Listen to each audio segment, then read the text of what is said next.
Graça e paz da parte do Senhor, amém, irmãos? É com muita alegria que eu estou nessa igreja pela segunda vez. Quando o pastor falou, quem está pela primeira vez, levante a mão. Eu não levantei, porque eu já me sinto em casa. E eu de fato estou em casa, no meio da minha família. E eu não digo isso por causa dos Gardás, que aliás encheu metade da igreja. Eu estou em casa porque estou na casa de Deus, junto com os meus amados irmãos. Sou pastor batista, pela misericórdia do Senhor, no estado da Bahia, aquela Bahia tão grande, tão bela, e que me recebeu. Eu sou cascavelense, nascido nessa terra, mas a Bahia me abraçou já há 23 anos, está fazendo nesse ano, e lá eu fui alcançado pelo Evangelho, pastor. E Deus me chamou ao ministério pastoral, do qual eu já faço parte há 9 anos, fui pastor missionário, e me alegro ver essas bandeirinhas, e me alegro saber que essa igreja é tão missionária, e que tem o foco voltado a missões. Por 3 anos fui pastor missionário, e estou pastoreando atualmente na capital, em Salvador, numa igreja chamada Nova Igreja Batista do Salvador, NIBS. Lá eu estou já há 5 anos, e tenho sido muito feliz. Deus tem me abençoado grandemente naquele lugar. Como eu disse, eu sou batista da Convenção Batista Brasileira, sou vice-presidente da Ordem dos Pastores da cidade de Salvador, e tenho ali ajudado aos colegas pastores, e tem sido um grande privilégio. Estou de férias, e disse para o pastor que soldado no quartel quer o quê? Trabalho. Eu amo estar no meio da igreja, e mesmo em férias, quando recebi o convite do pastor, eu prontamente aceitei, e estar no meio do povo é muito bom. Há 20 dias eu saí da Bahia com direção a Israel, a fim de realizar um grande sonho. Acredito que muitos têm esse desejo. A pandemia por 2 anos dificultou as viagens, né? Impossibilitando inclusive, mas nós conseguimos, pela misericórdia do Senhor, estar naquele lugar que nós chamamos, alguns chamam de Terra Santa, né? E ali, pastor, vi coisas que jamais imaginei ver. Estive em lugares onde o Senhor me permitiu, e nós precisaríamos ter uma tarde para falar isso. Não vou falar agora, fiquem tranquilos. Vou aqui citar apenas algumas passagens, né? Começando lá ao norte de Israel, lá no início, onde nasce o Rio Jordão, e vinha no Vale do Jordão, estive no Monte Carmelo, no deserto da Judéia, passando ali por Samaria, por Nazaré, na cidade de Jesus. E foi, irmãos, uma experiência imensa, muda completamente, porque nós estudamos a palavra, e agora podemos pisar ali, podemos andar. Estive ali em Jerusalém, subi as escadas em que Jesus subiu, estive de frente à porta aonde Jesus, embora fechada agora pelos muçulmanos, mas a porta que Jesus entrou no domingo de Ramos, quando ele desceu o Monte das Oliveiras, passou pelo Vale do Cedron e adentrou a cidade, e o povo dizia Hosana. Tive esse privilégio, e Deus falou fortemente ao meu coração. Visitei outras regiões, Cafarnaum, vi ali a casa da sogra de Pedro, e um ponto que me marcou, e é esse motivo, e é essa palavra que eu quero trazer essa noite. Quero falar a respeito de Pedro. Eu estive às margens do mar da Galileia, onde Pedro foi restaurado. Eu toquei naquelas águas maravilhosas e geladas, 6 graus em Jerusalém. Talvez você pense, poxa, Jerusalém é quente, e de fato é, mas não nesse período. Água gelada, a praia de pedras, o mar da Galileia, ela entra numa região de montes, e ali está Cafarnaum. Visitei então a casa de Pedro, a sinagoga onde Jesus pregou, e foi às margens do mar da Galileia, aonde Jesus teve um encontro tremendo com Pedro. E essa noite eu quero falar a respeito disso. Quantos aqui querem e vieram ouvir a voz de Deus? Levante a mão. Vocês vieram ouvir a voz de Deus? Quantos vão ouvir a voz de Deus? Amém. E uma vez ouvindo a voz de Deus, quantos vão obedecer? Amém. Amém. Muito bom. Eu quero convidar então a igreja a abrir suas Bíblias no Evangelho de Mateus. Nós vamos viajar um pouco pela Bíblia. Eu quero começar por Mateus capítulo 26.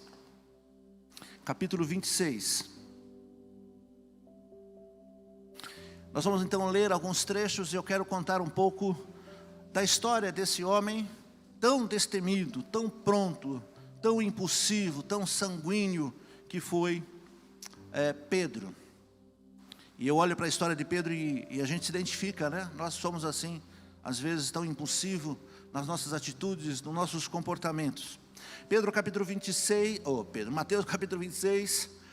nós vamos ler do verso 33 ao verso 35. E aí nós vamos contando a história e nós vamos compreendendo aquilo que o Senhor reservou para nós nessa noite. Todos acharam? Mateus capítulo 26, do verso 33 ao verso 35. Assim diz a palavra do Senhor. Verso 33. Pedro respondeu: ainda que todos te abandonem, eu nunca te abandonarei. Verso 34. E Jesus respondeu: asseguro-lhe que ainda esta noite, antes que o galo cante, 3 vezes você me negará. Verso 35, e o final. Mas Pedro declarou: mesmo que seja preciso que eu morra contigo, nunca te negarei. E todos os outros discípulos disseram o mesmo. Amém? Fique de pé, nós vamos orar. Pai, abençoe a sua palavra. Senhor Jesus, essas palavras, esse diálogo que o Senhor teve com Pedro, que nessa noite o Senhor confronte também os nossos corações, da mesma forma que o Senhor confrontou o coração de Pedro. Que nessa noite o Senhor fale com cada um, porque eles declararam, quando eu pedi: quantos querem ouvir? Quantos vieram ouvir? E ouvindo, quantos vão obedecer? E todos, como esses discípulos disseram junto, e todos disseram: nós também. Que nessa noite o Senhor abençoe a cada família representada, que o Senhor abençoe a cada membro, a cada visitante, e que esta noite nós possamos sair daqui edificados, cheios do Espírito Santo, em nome de Jesus. Amém? Podemos assentar, irmãos. Aqui nós temos uma conversa inicial, onde Jesus estava declarando, a partir do verso 31, então Jesus disse: ainda esta noite todos vocês me abandonarão. Jesus estava fazendo uma declaração, já se despedindo. Jesus então, ao fazer a última ceia, ele conduz os seus discípulos ao Monte das Oliveiras, do qual eu estive lá, e tão grandes são as oliveiras. E Jesus aqui está orientando: ainda essa noite eu vou ser preso, em outras palavras, e vocês vão me abandonar. Por isso que Pedro rapidamente disse: ainda que todos abandonem. Pedro naquele momento, do jeito de Pedro de ser, ele estava dizendo: eu não. Todos podem falhar com o Senhor, mas eu não vou. E a gente olha para Pedro, irmãos, e se identifica. Muitas vezes nós falamos: eu vou andar com Cristo, eu não vou mais abandonar o Evangelho, eu quero fazer a vontade de Deus. E o Senhor entende que é o nosso desejo. Pedro ali foi impulsivo, ele não foi precipitado. Pedro teve muitas falhas, mas ele é muito sincero naquilo que ele está pensando, ele é muito transparente. E Jesus respondeu: eu asseguro que ainda esta noite, antes que o galo cante, antes da troca da guarda, antes em que a guarda romana faça a troca, antes que o cornoteiro faça o comando da troca, é isso que representa o galo. Porque eu procurei galo lá, pastor, e não achei. Não achei. Jesus está dizendo: vai acontecer. E Pedro, ali ele diz: não, mesmo que seja preciso que eu morra contigo. Quantas vezes nós também fizemos isso? Quantas vezes, irmãos, quando eu estou vendo aqui o pastor fazendo as convocações das ações que agora do carnaval, quantas vezes, não apenas nessa, mas em outras ações, você se voluntaria, diz: olha, eu quero ser voluntário para trabalhar na cozinha, eu quero ser voluntário para trabalhar, e depois você não vai. Depois surge alguma outra coisa. Quantas vezes você diz: agora eu vou me afirmar na palavra do Senhor? É o desejo, é um impulso inicial. Quando Jesus chamou os discípulos, e nós podemos ver isso lá no Evangelho de João, capítulo 1, verso 42, quando André, então, chama os discípulos, os irmãos, os amigos, e diz: eu achei o mestre. E ele apresenta então Jesus aos demais discípulos, e Jesus olha bem para o olho de Pedro, de Simão nesse caso, e disse: Simão, filho de João, a partir de agora você se chamará Cefas, ou seja, Petros, Pedro. Então Jesus ali dá um novo nome para ele. E a história segue. Aqui nós estamos vendo em que depois dessa declaração, que todos os discípulos disseram, nós também nunca os deixaremos. Os discípulos disseram, nós nunca iremos abandonar. Naquele momento, um pouco mais à frente, verso 36, então Jesus foi com seus discípulos a um lugar chamado Getsemane, que é prensa de azeitona. Enquanto ele foi orar, irmãos, ele estava com a sua alma tão angustiada. E vocês conhecem a história, um pouco mais adiante, nós vamos ver que o traidor vem conduzindo ali os soldados e prende Jesus. Pedro havia dito a Jesus que jamais iria abandonar. Então Pedro saca a sua espada e, tentando defender Jesus, ataca um dos guardas e corta a orelha de Malco. E Jesus o repreende. Guarda a espada, Pedro. Quem luta pela espada morrerá. E ali Jesus é preso. Os demais discípulos fogem. Aqueles que disseram agora, há poucos minutos, nunca lhe iremos abandonar, nós entregaremos a nossa própria vida. E eles fogem. Mas Pedro não, Pedro fez uma promessa. Pedro foi atrás, seguindo de longe. E Pedro, então, andando atrás de Jesus, Jesus foi levado à casa de Caifás, da qual eu também conhecia as ruínas, segundo os historiadores. E ali ele é questionado, interrogado, ali ele apanha. Nós sabemos que enquanto ele conversava com Caifás, Pedro, então, à distância, consegue entrar naquele lugar, e os soldados fizeram uma grande fogueira. Pedro estava ali aquecendo a mão junto da fogueira. E ali alguém conhece ele. Você não é aquele que estava com Jesus? E ele diz, não estou, de maneira alguma. Para a gente acompanhar isso aqui, irmãos, eu queria ir no verso 31, para ler novamente com os irmãos. Olha o que diz o verso 31. Então Jesus disse, ainda essa noite. Jesus estava então agora lhe dando uma profecia imediata. Às vezes a Bíblia diz, olha, vai acontecer certas coisas e nós esperamos por muito tempo. Em algumas situações passa séculos até que aquilo que Jesus disse venha a acontecer. Mas agora não, Jesus deu uma palavra, ainda esta noite vai acontecer. Pedro, não querendo então, quem sabe, vacilar na sua palavra, ele queria manter a sua palavra e foi atrás de Jesus. Naquela fogueira, ele começa então a trair Jesus. Ele começa então a vacilar. Mas por que isso? Porque ele entendia que corria risco de vida. Uma vez identificado como seguidor de Jesus, aquilo que iria acontecer a Jesus também iria acontecer. Talvez eu e você, num pensamento bastante racional, diríamos, qualquer um poderia fazer assim. Enquanto eu entrei em Israel, enquanto a nossa comitiva, eu estive com vários pastores de vários lugares do Brasil. E a equipe que estava nos acompanhando nos dava orientação a respeito da segurança de Israel, que fazem muita pergunta e diz, olha, se te perguntar alguma coisa, você não sabe falar inglês e nem o hebraico, fique calado, levante a mão e eu vou lhe ajudar. E no meio de todas aquelas instruções, a gente fica tenso, porque muitos guardas armados, ali no aeroporto de Tel Aviv, uma segurança bem reforçada, e detector de metal, uma série de coisas. Eu vi gente tirando o cinto, tirando o relógio. Eu digo, pronto, agora também vão fazer essa revista. E enquanto eu esperava a minha vez, eu perguntei ao guia, e se eu quisesse morar em Jerusalém, se eu quisesse pedir autorização, e se eu quisesse trabalhar como missionário? Ele disse, se você, na entrevista com a embaixada, enfim, com a equipe que vai fazer a sua autorização, se você falar que é cristão, você não entra e não tem o passe para trabalhar.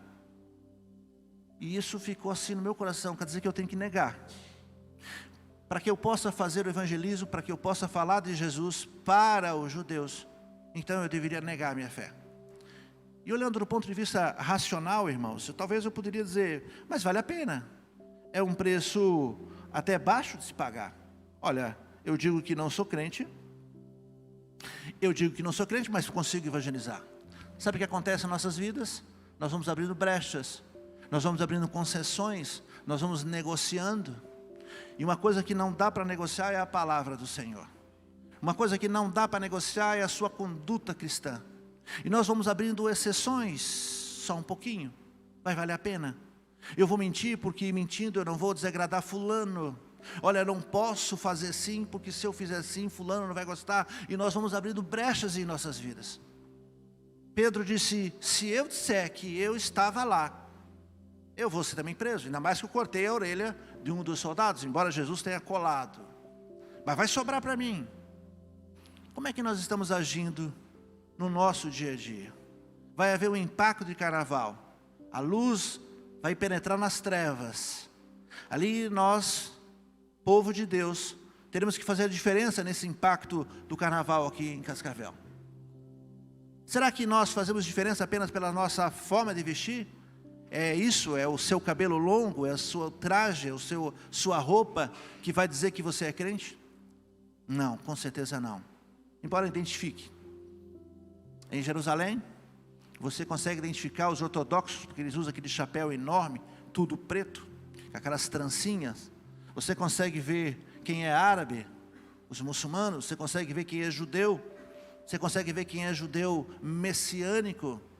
E o judeu messiânico é aquele que crê no Messias. Então, é uma miscelânea de gente, uma mistura. No Muro das Lamentações, você também é revistado. E você não pode entrar com nenhum tipo de adereço que lembre. Na minha aliança está escrito Jesus. E aí tive que colocar na mochila. Você entra lá e você vê todos os tipos. Um olhando para o outro com um olhar de desconfiança. E eu também com medo. Você tem que cobrir a cabeça. As mulheres não podem mostrar os ombros e nem o tornozelo. Não podem mostrar as pernas. É uma série de ritos. E eu comecei a me perguntar, será que ser crente é isso? É rito? É a roupa? É a forma que eu fico lá no Muro das Lamentações? É a forma repetitiva que nós lemos o texto? É o crente domingueiro que tem que ir para a igreja? Será que é isso mesmo? Pedro ali não queria denunciar essa posição. Veio uma pessoa e disse, não era você que estava acompanhando Jesus? Não. Uma outra funcionária disse, mas você anda com os galileus, você tem jeito de galileu. E ele começa a negar. E a terceira vez, ele começa até a praguejar. E ele ouve o toque da corneta, ele vê o galo cantando. O Evangelho de Marcos vai dizer que Jesus olha para ele. Isso que significa que Jesus devia ter uma visão direta. E Jesus olha para ele. E Pedro cai em si. Eu acabei de dizer que não ia negar. Pedro nega Jesus. Pedro nega e fica então com o seu coração arrebentado. Logo ele que andava com Jesus, logo ele que quando viu Jesus andando pelo mar da Galileia em alta madrugada, diz, se é o Senhor mesmo, peça que eu vá. E ele andou sobre as águas. Pedro estava sempre com Jesus. Era a referência, Pedro era um líder, as pessoas olhavam para ele. Ele era o mais velho. Mas agora, quando Jesus estava diante do Sinédrio, de longe Jesus olha para ele e ele entende que ele falhou. Qual seria o meu e o seu sentimento, irmãos? Qual seria o seu e o meu sentimento? Quando aqui louvamos e nos emocionamos com os cânticos. Quando você diz, como é bom pisar no Santo do Santo. Uma vez pisando no Santo do Santo, eu não posso pisar em outro lugar. Não é bonito cantar isso? As palavras não saem tão bonitas na nossa boca. Tudo bem que o louvor aqui, a equipe fantástica, parabéns. E a gente canta junto, e a gente se alegra. Mas parece que são só palavras. Você sabe por quê, irmãos? Porque segunda-feira está aí. Amanhã, dia 13, amanhã tem boleto para pagar. Amanhã as contas estão lá te esperando. Quem trabalha, quem sabe nos escritórios, quem sabe nas indústrias. Amanhã os processos, aquilo que você não resolveu na sexta-feira está lá lhe guardando. E muitas vezes o nosso comportamento faz com que nós também negamos a Cristo. Talvez você aí sentado nesse banco, no conforto, com esse ar-condicionado, dizendo que absurdo, como é que Pedro faz uma coisa dessa, negando. Mas será que nós também não negamos Jesus no nosso dia a dia? Será que você também não nega? Será que eu não nego a Jesus no nosso comportamento? naquilo que deveríamos fazer. Tenho citado com uma certa frequência uma passagem bíblica em que diz assim: aquilo que você tem que fazer, aquilo que você sabe que tem que fazer e não faz, nisso você comete pecado. Todos nós sabemos qual é a nossa missão como igreja. Todos nós sabemos a nossa missão enquanto crentes, porque você tem um chamado especial. Você tem um chamado especial para Deus. Essa igreja tem um chamado especial a Deus. E todos nós devemos ser comprometidos nesse chamado. Vocês fazem parte dessa igreja. Vocês terão um impacto do dia 18, né, pastor? Imaginem que a nossa igreja, a Nibis, a nova igreja Batista do Salvador, está a alguns quilômetros do circuito principal do carnaval. Na virada do ano, a metade da cidade, nós temos hoje quase 4 milhões de habitantes em Salvador. Quase 4 milhões. Pastor, como é isso? Vamos pegar Curitiba, capital do estado, dá mais ou menos 2 Curitibas e meia, só que num espaço físico menor.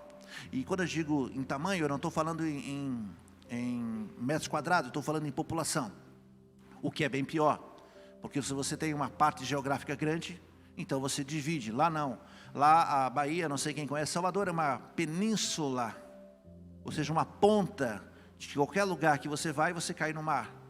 E naquela pequena península tem quase 4 milhões. E o carnaval que vai acontecer lá, aliás é o primeiro carnaval depois da pandemia, há uma grande expectativa de nós termos até 2,5 milhões a mais. Então você pega 4 milhões, agora coloca naquele cantinho. Muitas igrejas serão forçadas a fechar, porque o circuito está passando. Muitas igrejas têm que comprar madeirite, como tem aqui, e pregar as portas, porque é pedra, eles acabam. E eu fico pensando que a igreja tem um papel fundamental. Às vezes eu penso comigo, por que nós estamos recuando enquanto deveríamos avançar? Nós temos uma missão, e a nossa missão é levar a palavra de Deus.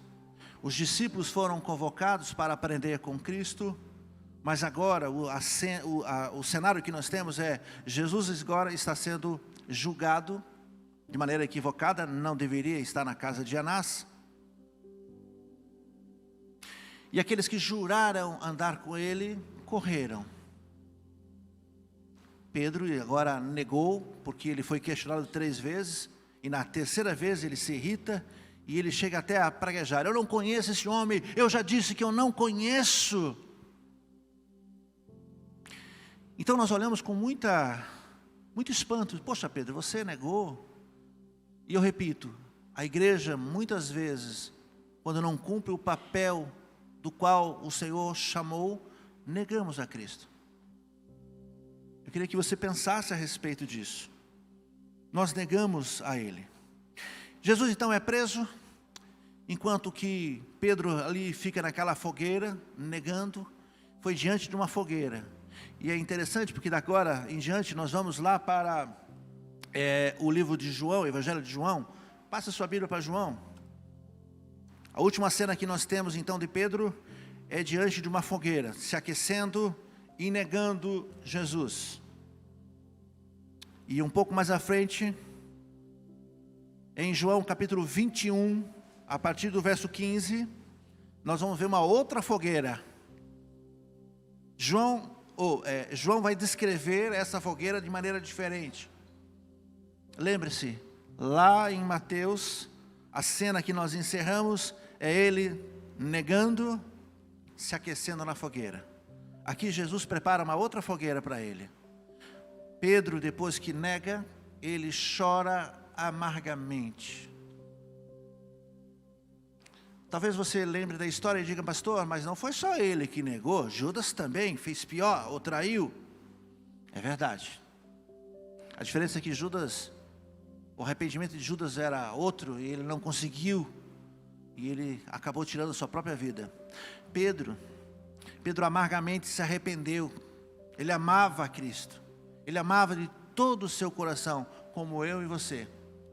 Mas ele vacilou, como nós também vacilamos.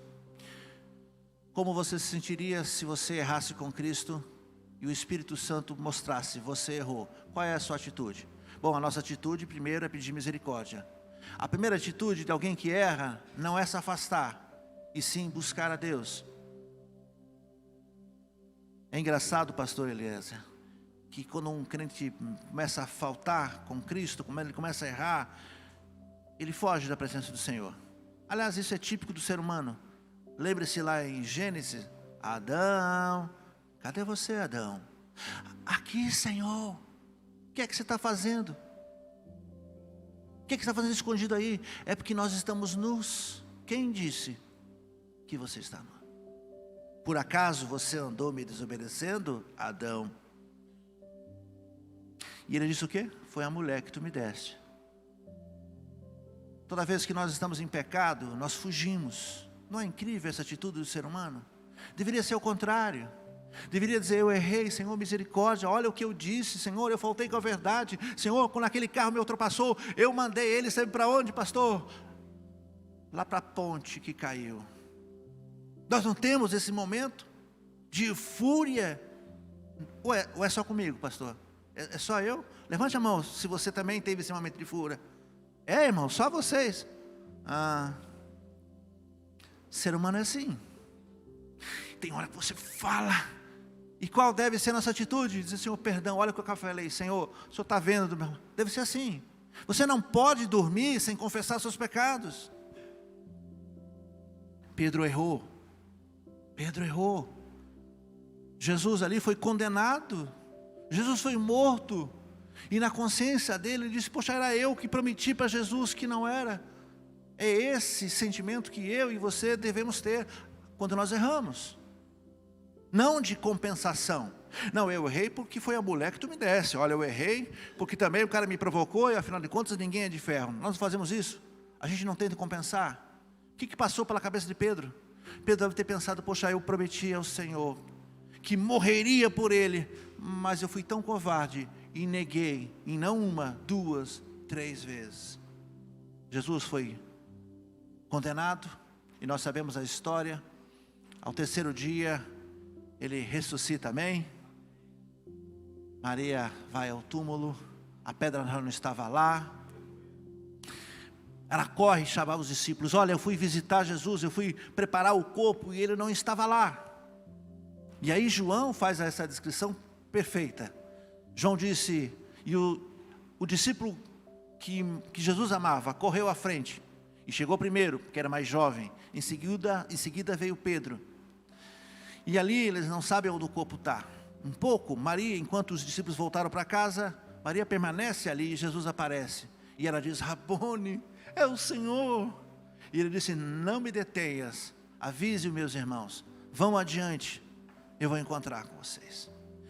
E depois Jesus tem um encontro com os discípulos, eles estavam a portas fechadas. E Jesus entra e diz, a paz esteja convosco. O que passou na cabeça de Pedro? Jesus está ali, eu neguei ele. Jesus apareceu a primeira vez, Tomé não estava. Jesus aparece uma segunda vez, agora Tomé estava, lembra?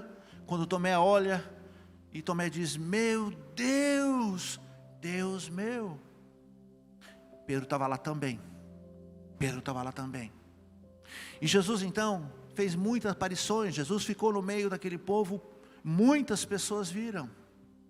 Mas o sentimento de culpa no coração de Pedro estava de tal maneira. Ele diz, eu errei muito. Ele não teve coragem de continuar. Tem muitos Pedros dentro das igrejas, ainda vindo para o culto, ainda congregando, alguns até ceando, pastor. Mas o sentimento de culpa, a falta de perdão, a amargura no coração. Pedro viu Jesus 2 vezes. A Bíblia não relata nenhum comentário, porque Pedro podia dizer Jesus. Na primeira vez em que Jesus entrou na porta, a porta se fechou. Ele poderia ter se manifestado, mas o texto não diz. E se o texto não diz, é muito provável que ele não tenha feito. Ele ficou retraído. A primeira vez, Tomé não estava. A segunda vez, Tomé estava. E ele ali.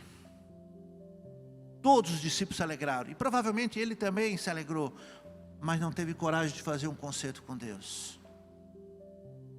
Cuidado você que está dentro de uma igreja, com uma Bíblia grande,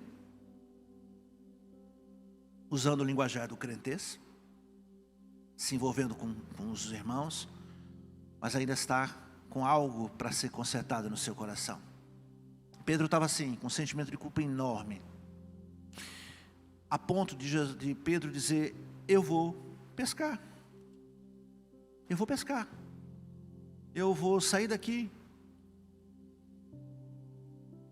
E quando Pedro então diz: eu vou pescar, os seus companheiros disseram: eu vou junto. E eles foram pescar. E João relata aqui no capítulo 21, e ele dá o título de pesca maravilhosa. Depois disso, capítulo 21, verso 1, acompanha aí na sua Bíblia. João capítulo 21, verso 1 diz assim: depois disso, Jesus apareceu novamente aos seus discípulos à margem do mar de Tiberíades, ou seja, o mar da Galileia. E foi assim: estavam juntos Simão, Pedro, Tomé, chamado Dídimo, Natanael de Caná da Galileia, e os filhos de Zebedeu e dois discípulos. No verso 3 ele disse: vou pescar, disse Simão Pedro. E eles disseram: nós vamos com você. Pedro, apesar de ter visto Jesus, apesar de ter se alegrado com a presença de Jesus, ele viu Jesus ressuscitado. Mas isso não foi suficiente para aplacar a dor, o sentimento do seu coração. Ele voltou a fazer o que ele fazia antes. Lembre-se que João relata no capítulo 1, como nós vimos, Jesus chama os seus discípulos e João era um pescador, estava dobrando suas redes. Jesus disse: Pedro, eu vou te chamar agora e você vai ser pescador de homens, de almas, não de peixe. Mas ele não conseguiu tratar o seu coração, ele está ferido. E ele volta a fazer o que fazia antes. E é assim que acontece quando nós, mesmo dentro das igrejas, não conseguimos perdoar, ou liberar perdão, ou não conseguimos andar no caminho do Senhor, e nós voltamos a fazer o que fazíamos antes de ter o encontro com Cristo. Muita gente abandona a igreja e volta para o mundo. Muitos abandonam o caminho do Senhor, porque não conseguiram de fato tratar aquilo que estava precisado. Irmãos, não é fácil ser crente. Você acha que é fácil? Você acha que é fácil pagar o imposto de renda e não se negar? Você acha que é fácil ser correto?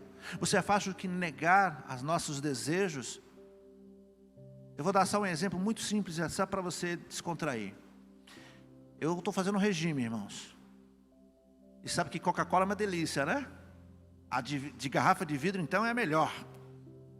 E quando abre, faz aquela fumacinha assim. E a gente tem que fazer uma força imensa. E a gente tem que fazer uma força imensa para não mentir, para não ser alguém que desagrada a Deus. É uma força que nós temos que fazer. A santificação depende de nós. O Senhor nos salvou. Efésios capítulo 2, verso 8 diz que vocês são salvos pela graça. E isso não vem de vocês. Vocês são salvos pela graça mediante fé, e isso não vem de vós, é dom de Deus, para que ninguém se glorie. Mas a santificação é nossa. O não mentir, o não enganar, é nossa. Nós temos que fazer força para estar na presença do Senhor, para agradar o Senhor. Eu vou pescar, disse ele. Então entraram no barco, mas naquela noite não pegaram nada. E é interessante porque a Bíblia relata, eles entraram de noite, no mar da Galileia. Você sabe que a mar da Galileia tem muitos peixes. Eu comi um peixe do mar da Galileia. E o pessoal brincou: olha, vocês vão comer o peixe que Pedro achou a moeda. Eu não achei moeda nenhuma. Paguei caro, isso foi assim. Um peixe bonito. Eu acho que era uma tilápia, eu acho que me enganaram, viu? Era uma tilápia. E eles eram pescadores, tinham experiência, sabiam o lugar do pesqueiro, sabiam o lugar onde lançar as redes, mas aquela noite não pegaram nada. Não pegaram nada. Verso 4 diz assim: ao amanhecer Jesus estava na praia, mas os discípulos não o reconheceram. E ele lhes perguntou: filhos, vocês têm algo para comer? E eles responderam: não. E ele disse: lance a rede para o lado do barco, o lado direito do barco, e encontrarão. E eles lançaram e não conseguiram recolher a rede. Tal era a quantidade de peixes. Olha o verso 7. E o discípulo a quem Jesus amava, nesse caso João, disse a Pedro: é o Senhor. Simão Pedro, ouvindo dizer, vestiu a sua capa, pois havia tirado e lançou-se ao mar. E os outros discípulos vieram no barco arrastando as redes cheias de peixe, pois estavam apenas a 90 metros. Meu irmão, 90 metros não é muito longe. Não é muito longe, mas também não é tão pertinho. E eles estão puxando aquela rede. Verso 9. Quando desembarcaram, viram ali uma fogueira e peixes, ali na brasa, e um pouco de pão. Verso 10. E disse-lhes Jesus: traga alguma coisa, ou traga os peixes que vocês acabaram de pescar. Verso 11. Simão Pedro entrou no barco e arrastou a rede para a praia. Ela estava cheia e tinha 153 grandes peixes. Embora houvesse tantos peixes, a rede não se rompeu. E Jesus disse: venham comer. Nenhum dos discípulos tinha coragem de perguntar: quem és tu? Sabiam que era o Senhor. Jesus aproximou-se. E por que eles sabiam, irmãos? Há um detalhe importante. Você lembra o primeiro encontro que Jesus teve com Pedro? Eles também estavam dobrando redes, pescaram a noite toda, não pegaram nada. O primeiro encontro lá em João. E Jesus disse para eles: olha, depois que ele ensinou o povo, Jesus foi com eles e disse: lance a rede do lado direito. E eles disseram: Senhor, nós pescamos a noite toda, estamos dobrando a rede, não tem mais nada, mas já que o Senhor manda, a gente vai fazer. E naquele dia pegaram muitos peixes. Vocês estão percebendo que tanto o primeiro encontro como esse encontro agora é um dueto. Tudo que aconteceu naquele também está acontecendo esse. Por isso que João disse: é o Senhor, porque foi igual quando ele nos encontrou. Naquela noite nós já estávamos, ou naquela manhã, nós já estávamos dobrando a rede, porque não tinha mais nada. E agora esse homem lá na praia, com uma fogueira acesa, manda a gente lançar, a gente, olha, 150 grandes peixes. É o Senhor, Pedro. E Pedro pula na água. E eles chegam até a praia. Todos sabem que é Jesus. Todos sabem que é Jesus. Jesus disse: venham comer. E nenhum deles tinha coragem de perguntar. Verso 13, Jesus se aproximou, tomou o pão e deu a eles, fazendo o mesmo com o peixe. E essa foi a terceira vez que Jesus apareceu aos seus discípulos, depois que ele ressuscitou dos mortos. Depois de comerem, diz o verso 15, Jesus perguntou a Simão Pedro: Simão Pedro, Simão, filho de João, você me ama mais do que a esses? Por que Jesus fez essa pergunta direta? E por que ele diz: você me ama mais do que esses? Porque lá em Mateus, Pedro disse: ainda que todos te abandonem. É como se Pedro falasse: olha, todos vão falhar, mas eu não. Por isso que a primeira pergunta que Jesus faz é: Simão, filho de João, tu me amas mais do que a esses? Porque lá atrás você disse que amava. E a resposta dele é sim. Ele disse: sim, Senhor, tu sabes que eu te amo.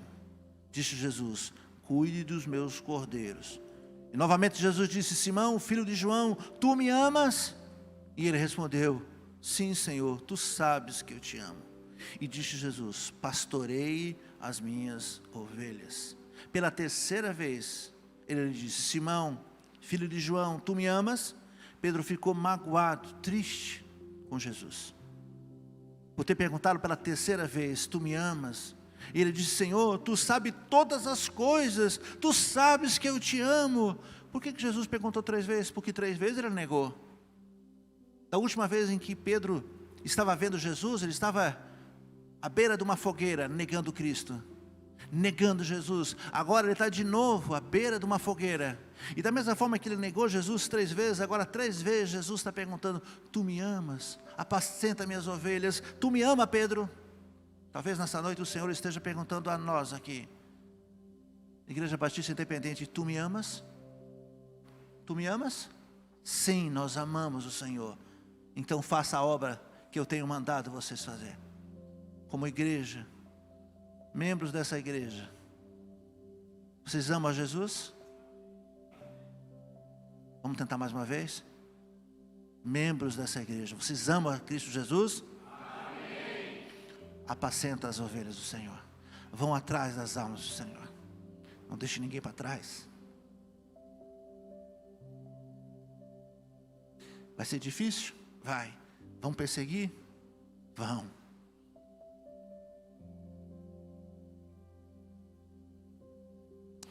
Vai ter tanta dificuldade, irmãos. Fazer a obra do Senhor não é fácil. Dificuldade financeira, dificuldade de saúde. Até briga na família dá. Tudo acontece. Satanás mexe em tudo. Até os casais brigam. Só para não ir no dia que o pastor Eliezer convocou. Tem uma programação. Juventude, permaneçam firmes. Cadê o jovem que eu vi, que teve aí um encontro profundo com Cristo? Cadê ele? Ele estava aqui, ó. Cadê o jovem? Aí. Tu ama Cristo? Permaneça firme.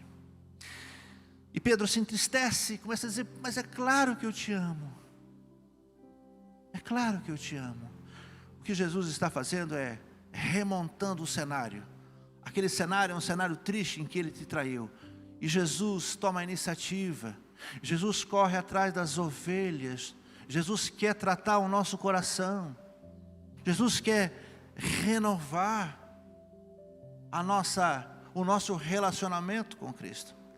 Esses jovens tiveram 24 horas de consagração e oração. E eles conseguiram ter um contato íntimo com Deus. Por que nós não podemos fazer isso? O Senhor quer restaurar a vida dos seus. O Senhor quer, quem sabe, reacender a chama do evangelismo, o amor pelas almas. Qual era o chamado de Pedro? Aliás, qual era o chamado dos discípulos? Se tornariam apóstolos.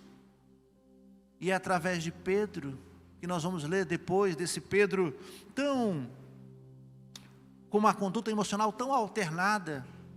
Ora é valente, ora tem medo. Ora quer falar, tem hora que quer se calar. Diz que vai seguir Jesus. Diz que vai seguir Jesus e trai. Esse Pedro tão oscilante, agora que Jesus restaurou. E por que, irmãos, que ele estava assim? Porque ele se sentia indigno. Eu traí Jesus. Jesus agora está vivo, mas eu não tenho coragem de falar dele, porque eu sou o primeiro a trair. Às vezes Satanás faz isso conosco. Coloca no nosso coração, olha, você está desviado, você deixou de vir para a igreja, olha, você está afastado, quem sabe você fez algo que desagradou a Deus, agora não vá mais. O diabo faz isso conosco. E nessa noite, eu que andei, irmãos, 34 mil quilômetros, 17 horas de voo, vindo direto de Israel, só para falar isso para vocês, permaneçam firmes. Se você é um que vacilou, se no meio dessa igreja agora, vocês que estão me vendo e me ouvindo, se você que está aí no YouTube me vendo, você vacilou e diz agora não tem jeito, eu estou afundado até o pescoço no lamaçal do pecado, tem jeito. Para Pedro teve jeito. Jesus restaura ele. Pedro, tu me amas. É como se Jesus falasse, Pedro, tu me amas porque eu te amo, eu morri por você. Naquela cruz do Calvário, irmãos, enquanto ele estava esticado, tem até um hino que a gente canta, ele pensou em nós. Ele pensou em mim. Pedro, eu te amo, Pedro. Esquece isso. Anda comigo. Eu estou te perdoando, eu estou te restaurando. Nessa noite, o Espírito Santo quer restaurar a intimidade que ele teve conosco. Quem sabe, eu já vou encerrando. Esse é o momento em que o Senhor trouxe você a essa igreja. Eu não sei por que você veio aqui. Você não veio me ver. Você nem sabia que eu estaria aqui, né? Você veio ouvir a voz do Senhor. Você disse, eu vim ouvir a voz do Senhor. E aqueles que disseram, eu vim ouvir, eu quero obedecer. Obedeça hoje a voz do Senhor. Não endureça o seu coração. Você precisa fazer o que Pedro fez. Dizer, eu amo o Senhor. Eu amo. Abriu o seu coração. Pedro ali se derramou. Pedro falou, tu sabes, Senhor, todas as coisas. Por que tão duro? Por que ficar nesse banco tão duro, dizendo, não, não é comigo. Ele não está falando comigo nessa noite. Abra o seu coração. Hoje à noite é uma noite de restauração. Eu não sei para quem o Senhor está falando. Eu não conheço vocês. Agora conheço. Mas o Senhor conhece cada um de vocês. O Senhor sabe onde você vacilou. O Senhor sabe o que você fez essa semana. O Senhor sabe o que você disse. O Senhor sabe o que você pensou antes de dormir. O Senhor sabe todos os seus vacilos. E ainda assim Ele te ama. Faça como Pedro, diga: Senhor, eu te amo. Tu sabes que eu te amo. Abaixe sua cabeça e nós vamos orar.